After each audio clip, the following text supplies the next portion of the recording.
there can be a huge reality gap between, let's say, our understanding of what it means, of what probabilities mean. Like, saying, hey, our pattern gives us an edge, over a series of trades, over a series of 10 trades, 7 are going to be winners, 3 are going to be losers. The problem is we don't know which ones are going to win and which ones are going to lose. So if I'm going to actually extract the profit potential in that edge, it requires that I be able to take every single trade in the series or the sequence without making errors. Makes sense, right? Okay, understanding that and believing it at the core of your personality so that you can actually do it are two completely different things. We can say we can think of ourselves as a probabilistic thinker. Say, yeah, oh yeah, I get it, I understand it. But if you can't execute all 10 trades flawlessly, then I can guarantee you you can't function at a probabilistic perspective. Because when you can, you will be able to lose without thinking you're a loser. You will be able to be wrong without thinking there's anything wrong with you. Because that's in essence where we're going. This is what makes trading so hard. We live in a society that's completely obsessed with winning is everything. Avoid losses at all costs. Winning is everything. Avoid losses at all costs. These are very powerful belief systems. You think they're just going to go away and not assert themselves on what you do and how you behave just because you have this understanding in probabilities? Just because you might read a book or go to a conference and say, hey, you know what? This is a probabilistic environment that we're dealing in, and you got to think in odds. Oh yeah, that makes sense. I can see that. Try doing it. Because what you do is going to be a function of what you believe. And if you can't do it, it means that there are conflicting beliefs that say that, you know what? No, this is not right.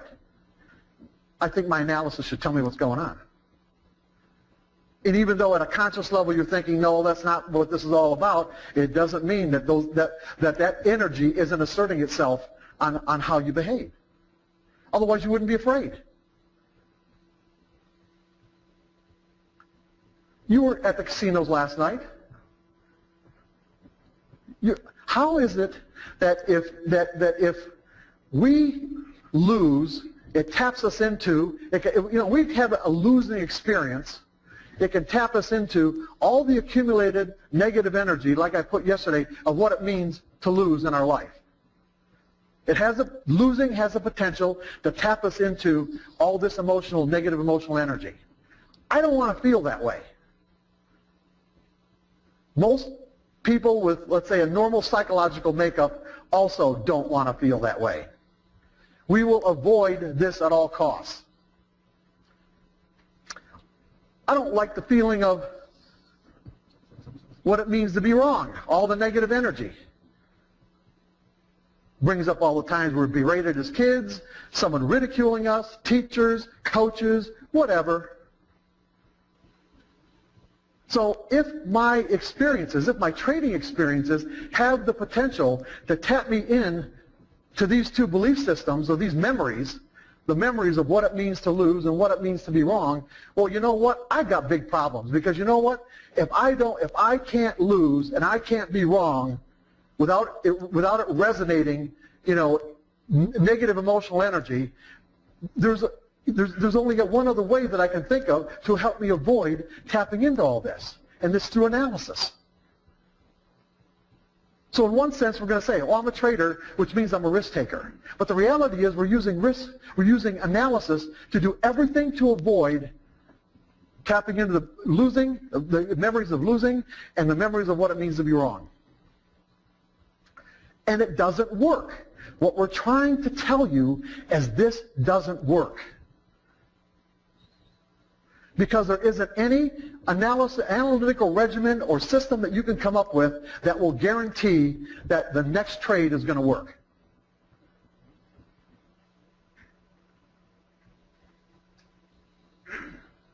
What technical analysis does is it defines patterns. In other words, when we got the order flow, we got buys coming into the exchange, we got a flow of sells coming into the exchange. When there's an imbalance between the buys and the sells and there's no buys, the price has to tick up.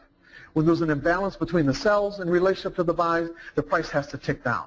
As these price up and down, as the price ticks up and down, up and down, up and down, up and down, it creates what we call collective behavior patterns. I say collective because everyone who submits an order to the exchange contributes to the pattern. And what we found is that not only can these patterns be identified, quantified, but they repeat themselves with statistical reliability over and over and over again in every time frame. You guys with me on this? Where's the problem?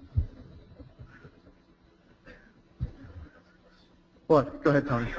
Oh, well, yeah. No, the problem is the patterns repeat themselves over and over again with statistical reliability. The outcomes that the patterns are predicting are random. I want you to get this. This is big. Okay? The patterns repeat themselves with statistical reliability, but the outcome that the pattern is predicting is random in relationship to the previous outcomes.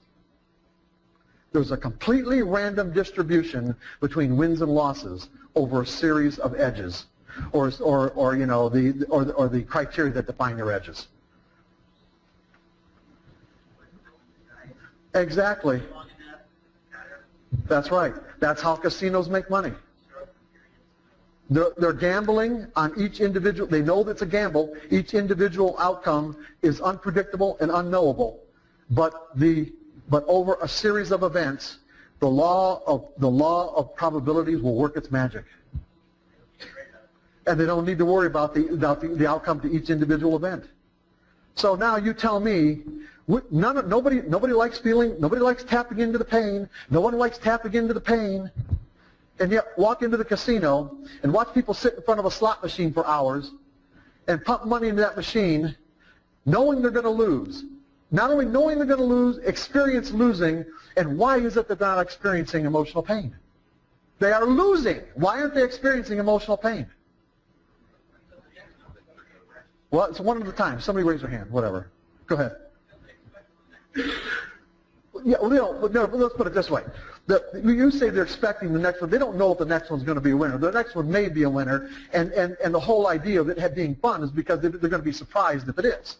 But the point is, they are expecting wins and losses. As a matter of fact, if you watch somebody play slots or you experience playing slots, you know that you're going to lose more times than you win. And as long as you accept the risk, meaning, and how do you know you accept the risk? Your behavior will tell you accept the risk because you don't have any problems putting the money in the machine. See, if you couldn't accept the risk, then you would find it difficult to actually put the money in the machine. Gambling forces us to accept the risk in advance because if we don't, we can't play. You can't sit down at a blackjack table and just decide to play and without putting your money out there first. They won't let you. But the illusion that analysis creates with trading is that I can actually get into a trade and believe that I'm not taking any risk. And if the market happens to go in my favor immediately without giving any heat, it gives me, it reinforces the idea that yes, I can do this without risk. I can do this without risk. I don't have to experience this if I just find the right method. That method doesn't exist. Get it in your brain. It doesn't exist. If I had a method that produced 99% winning trades, I guarantee you, if you're risk adverse and you haven't accepted the risk, you will not make consistent money. You'll always be worried about that one time. That's why, you take a trader who, has, 9 out of 10 winning trades. maybe 4 or 5 or 6 or 7 in a row, and you're talking to other traders at conferences and chat rooms, and they'll tell you about all these winning trades that they had. They didn't tell you that the 10th trade, they lost all their winnings on the first 9 and more. They didn't tell you that. Yeah, 9 out of 10, 9 out of 10, yeah. And did they have to lose all their winnings from the previous 9 trades? Did it put a stop in? No. Did it define the risk in advance? No. And why didn't they define the risk in advance? Why did they not put a stop in the market? Because they thought they had a guaranteed win. It's that simple. You think that people could sit there and play slots for hours if there was the emotional risk? If there was the emotional risk that traders have about if they're wrong or they lose, they're going to tap into that pain. People, we don't enjoy that. It has to be enjoyable. The emotional risk of playing slots for most people just doesn't exist. They're enjoying themselves because they know the outcomes are random. They know they cannot, it is senseless, it would be an effort in absolute futility to think that they're going to predict what the pattern of those wheels are going to come up with on the next spin. They might not know anything about the architecture of the computer chip that generates the random outcome, but the point is, it is a purely random outcome. And when we learn that it's purely a random outcome, the whole idea of predicting or even being right or wrong is irrelevant. It doesn't apply. Does not apply. And so it takes what we're doing, the activity, out of a right or wrong context. And so I can sit there and push the button, and there's nothing to be right or wrong about because I'm not predicting the outcome. Now, that's a little bit more tricky in trading because we're using an analytical process to actually make a prediction. But what we have to do is we have to apply the principles of the law of probabilities on that prediction and say, you know what, this is a prediction, correct? Okay, I mean, this is, yes, I am making a prediction. I don't have any illusions about the fact I've used this in an analytical process, I've come to a conclusion, I'm making a prediction, but you know what, it's still just a guess. And in that way, we're not responsible for what the market does after we put on a trade. How can we be? When you understand order flow, when you understand there is no way that I can predict the intent that other traders have after I get into a trade. There are other traders all around the world waiting to enter orders for whatever reason pops into their brain. Whatever agenda they have, whether it's commercial, whether it's contractual, whether it's hedging, or whether it's pure speculation, they have their reasons for sending a buy or a sell order to the exchange and how big that order is. There isn't anything that we're doing from a technical or even fundamental perspective where the mathematics of our system can predict what those guys are going to do, or women, okay? There's just no way. In essence, I'd have to know who's about to send an order to the exchange, what kind of orders are going to be. Is it going to be a buy or a sell? How big is it going to be? And then with that, you could say, okay, well, we've got all these buys coming in, we've got all these sells coming in, and so in this moment right here, we should get an uptick. But then again, let's say in the moment there's a huge abundance of buy orders coming into the exchange that overwhelms the number of sell order inventory to take the other side of those trades, and the market starts to shoot up, but then some other trader somewhere in the world sees the opportunity to what he thinks is sell high and just slams that rally with a huge order. Now you would think, well, who could trade that big? Well, hedgers can trade that big because they're not taking the risk. They're eliminating the risk. They're already long or short. They're already what I call naturally long and short based on their business. So yeah, they can put that big of an order in the market and actually defend a price. You heard words like defending a price? This is what it means. You tell me how a mathematical equation is going to predict that. Somebody please. But that's exactly the way you trade, isn't it?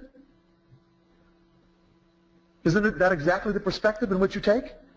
You think that this mathematical equation is going to accurately tell you every single time what the intent of all these other traders are around the world? It's just a probability game, everybody. That's it.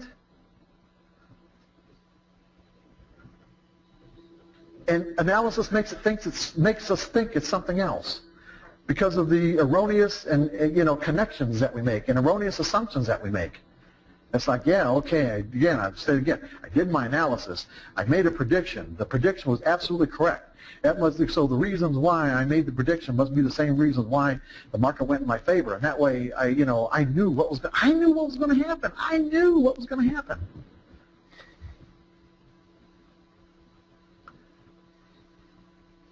Making us think that the risk cannot exist.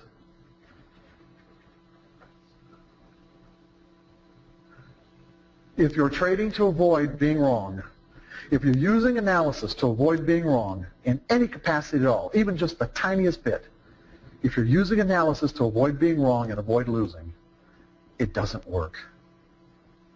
The only way you're going to make this work is to adjust the way you think, is to change your perspective.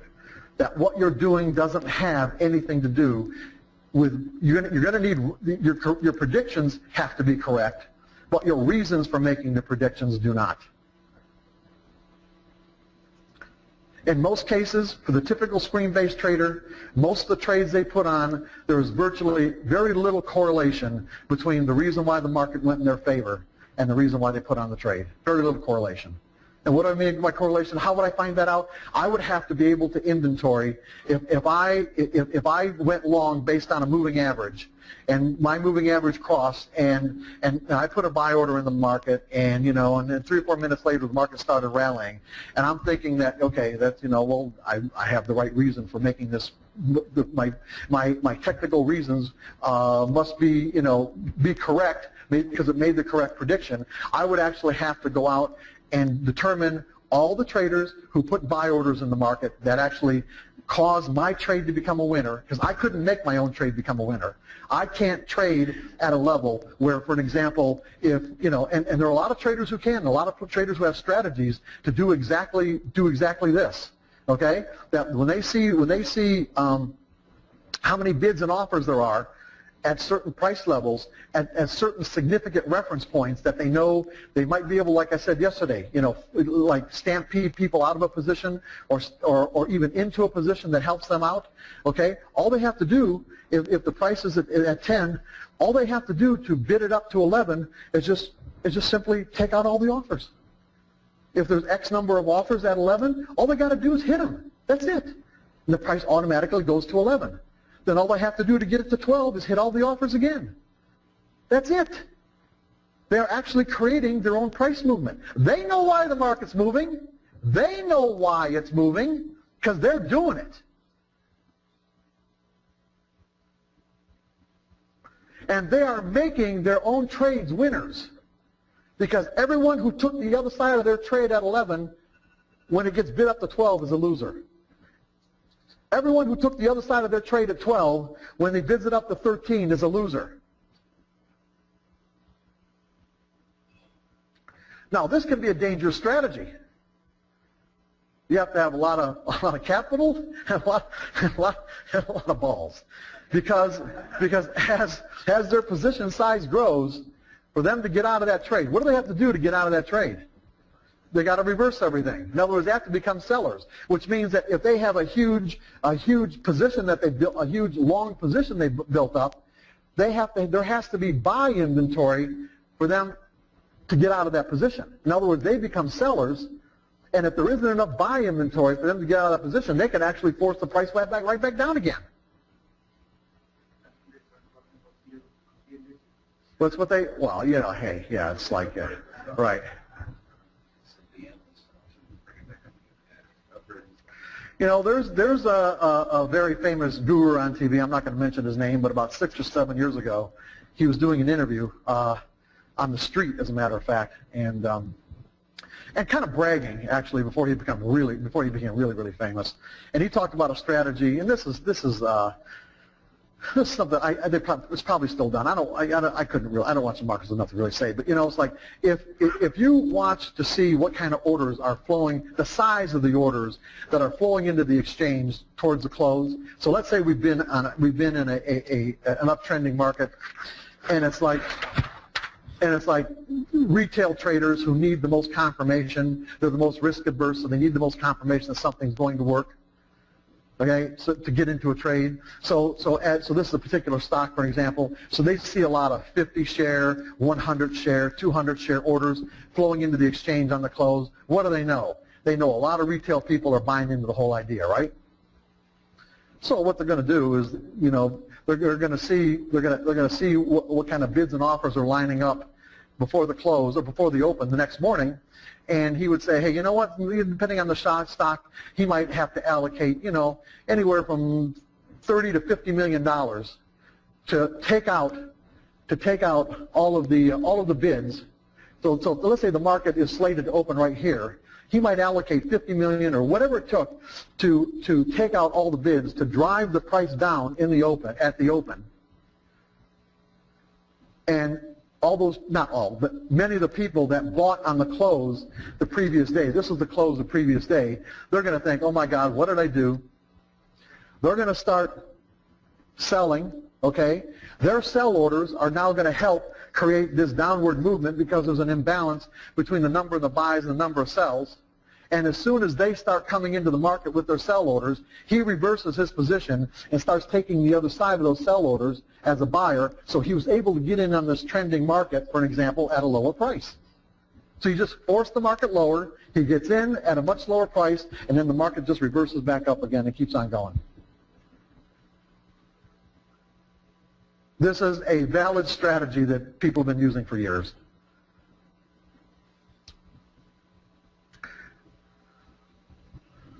I mean, this doesn't surprise anybody, does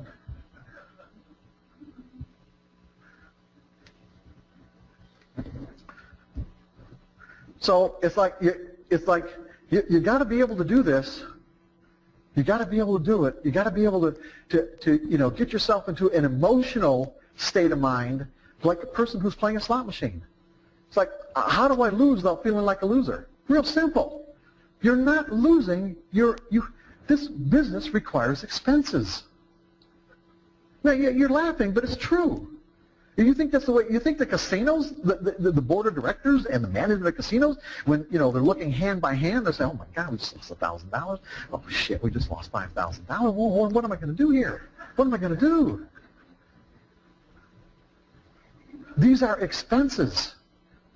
The amount of money that we pay for the trade, the edges that don't work, is simply the cost of doing business to make ourselves available for the trades that do.